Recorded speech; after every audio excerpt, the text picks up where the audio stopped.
여러분 안녕하세요. 내분비내과 전문의 김부경입니다. 네, 지난 시간에는 제가 연속혈당 측정기가 뭔지 그리고 우리가 왜 연속혈당 측정기를 사용해야 되는지에 대해서 말씀드렸어요. 그러면 오늘은 제가 연속혈당 측정기의 결과를 어떻게 보는지에 대해서 말씀드리도록 하겠습니다. 사실 우리가 이 연속혈당 측정기를 사용하면 실시간으로 이 혈당을 측정하기 때문에 너무나 많은 정보가 있어요. 그래서 오히려 혼란스러울 수가 있어요. 이 중에서 도대체 뭘 봐야 되는 거지? 이럴 수가 있습니다.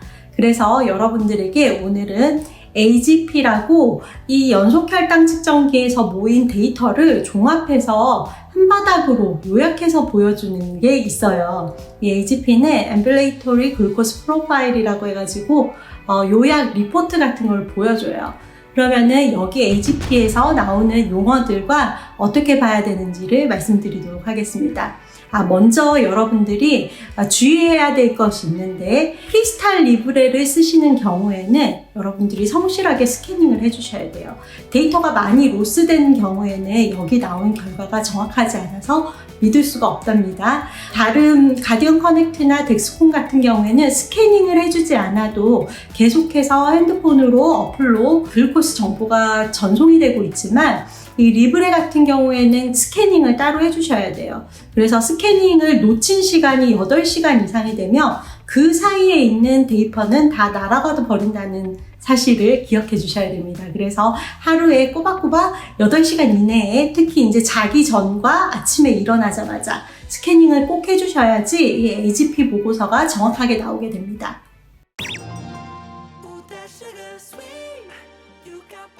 자, 그럼 여러분 이 AGP 보고서에서 뭘 봐야 되는지 첫 번째는 Time in Range라는 TIR 개념입니다. 제가 지난 시간에 이 연속혈당 측정기는 사실 당뇨병 환자, 특히 1형 당뇨병 환자를 위해서 처음 개발되었다고 말씀드렸잖아요. 그래서 당뇨병 환자들은 혈당 조절 목표가 있어요.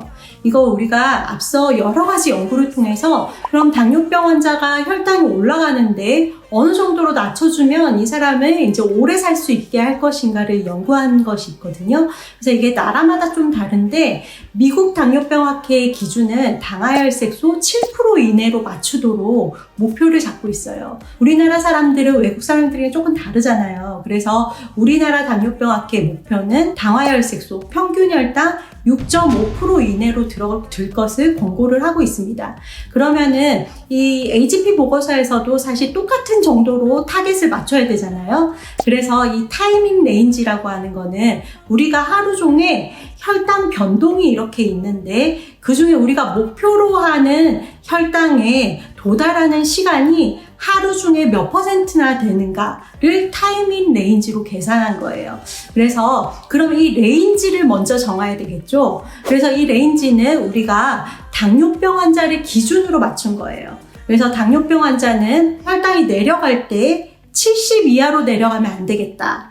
그 다음에 혈당이 올라갈 때 180 이상 올라가면 안 되겠다. 우리가 적절하다고 보는 레인지를 70에서 180 사이로 정했습니다. 이 레인지 안에 하루 중 24시간 중에 몇 %가 이 시간 안에 들어와 있는가. 이게 타이밍 레인지라는 개념이고요. 이걸 우리가 당뇨병 환자에 대해서는 70% 하루 중 24시간 중에 70%가 이 레인지 안에 들어오는 것이 좋겠다라고 목표를 정한 거죠. 그런데 이제 이 70%라는 이거를 어떻게 정했냐면요. 또 이제 학자들이 여러 데이터를 모아서 연구를 한 거죠. 그래서 이 타이밍 레인지 70에서 180 이상의 이내에 들어오는 시간이 70%가 될 때 당하혈색소가 대략 7% 정도가 되더라는 것을 이제 알아낸 겁니다. 80%가 되면요, 당하혈색소가 한 5.9 정도 되고, 90% 이상 넘어가면 당하혈색소가 5점대 초반이더라. 이렇게 알게 된 겁니다. 그래서 우리가 목표 혈당이 당하혈색소 7% 정도이기 때문에 타이밍 레인지도 70% 정도로 이제 권고를 한 거예요. 그런데 이제 저 같은 경우에도 당뇨병이 없잖아요. 그래서 해보면 타이밍 레인지 거의 다 들어와요. 70% 이상. 당연히 당뇨병이 없으니까 정상이니까요. 그래서 여러분들이 설정을 하실 때 이 타이밍 레인지를 내가 원하는 그 레인지로 정할 수 있습니다. 저 같은 경우에는 밥 먹고 나서 식후에 150 이상이 안 넘어가더라고요. 그러니까 타이밍 레인지를 제가 맥시멈을 이제 180이 아닌 150으로 지정할 수 있습니다. 그렇지만 이 원래 연소혈당 측정기는 당뇨병 환자를 위해 개발된 것이고 당뇨병이 없는 사람에 대한 연구는 아직 데이터가 많지 않아요. 그래서 뭐가 적절한 정도의 레인지다라는 게 정해져 있지 않습니다. 그래서 여러분들이 만약에 당뇨병이 없다면 그보다 더 중요한 거는 이 변동성이 되겠죠. 자, 그럼 우리가 타이밍 레인지의 개념이 뭔지 알았으니까 그 다음으로 봐야 될 건 뭐냐면은 일중 변동이에요. TIR이 나오는 그 막대 그래프 같은 게 있어요. 타이밍 레인지보다 올라가는 곳에는 이제 노란색 뭐 이렇게 표시가 되고, 그다음 타이밍 레인지보다 내려가고, 그다음에 아주 위험한 저혈당 같은 경우는 빨간색 막대로 표시돼요. 그래서 이 막대 그래프가 나온 그 밑에 보면은 하루 변동폭이 나와요. 그래서 이 변동폭을 7일 이상의 데이터가 쌓이면은 이 리포트를 보여줍니다.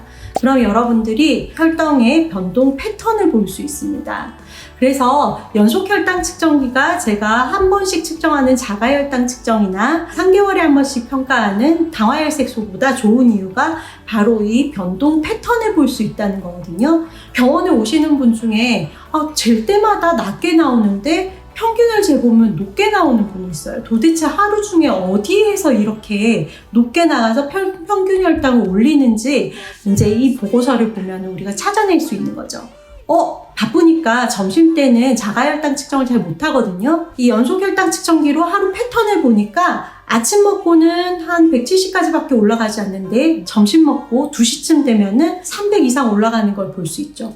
그러면은 점심이 문제였구나 이렇게 찾아낼 수 있습니다.